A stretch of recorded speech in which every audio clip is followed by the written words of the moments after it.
Abdurrahman bin of रज़ियल्लाहु अन्हु की जिंदगी का दूसरा अहम हिस्सा, जब वो मुसलमान हो गए, इस्लाम कबूल कर लिया, तो उन्होंने इस्लाम बराए नाम कबूल नहीं किया, बल्कि इस्लाम को उसके पूरे पैकेज में एक्सेप्ट किया। आज कुछ लोगों का हाल ये है कि ऐसे मुसलमान बन जाते हैं जैसे कोई उन्होंने अपना सरनेम चेंज कर लिया हो। पहले कुछ थे, अब कुछ, बाकी पूरी लाइफ स्टाइल वही है, पूरा तर्ज अमल वही है, कुछ चेंज नहीं सिवाय नाम के। लेकिन अब्दुर्रहमान बिन औफ जब इस्लाम कबूल करते हैं, उनकी पूरी जिंदगी बदल जाती है। पहले उनकी तर्ज जिंदगी क्या थी वो छूट जाती है। वो समझ जाते हैं कि हम मुसलमान हुए हैं तो हमें हमारी जिंदगी में सबसे पहले तौहीद और इबादत है, और वो तौहीद और इबादत में तन मन धन से लग जाते हैं। उन्हें तकलीफ पहुंचाई जाती है।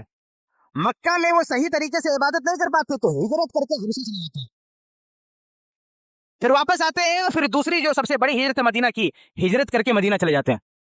ये हिजरत करने का मतलब समझते हैं कि अब हिजरत करके अब सारा कारोबार, सारी दौलत, घर बार सब कुछ छूट रहा है।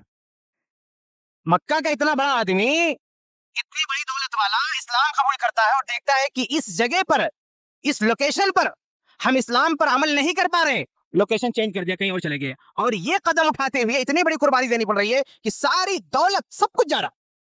लेकिन नहीं, उन्होंने दौलत जाने दिया, पैसा जाने दिया, घर जाने दिया, लेकिन जगह तब्दील कर लिया। कहा, यह फैसला किया कि हम वहां रहेंगे जहां हमारा ईमान बच सके और हम सही ढंग से इबादत कर सके।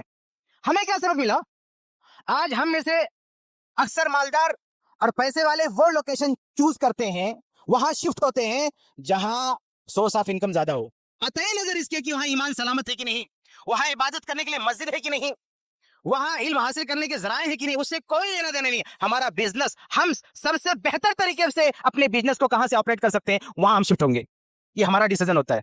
लेकिन अब्दुर्रहमान बिन औफ नहीं, वो कहते हैं कि हम ऐसी जगह रहेंगे जहां सही तरीके से हम ईमान को बचा सके और इबादत को अंजाम दे सके। इस खातिर उन्होंने एक नहीं डबल हिजरत किया, पहले हबशा गए, बाद में मदीना गए। उनकी जिंदगी का ये पहलू हमको सिखाता है कि ईमान और इबादत के लिए सारी दौलत छोड़ी जा सकती है।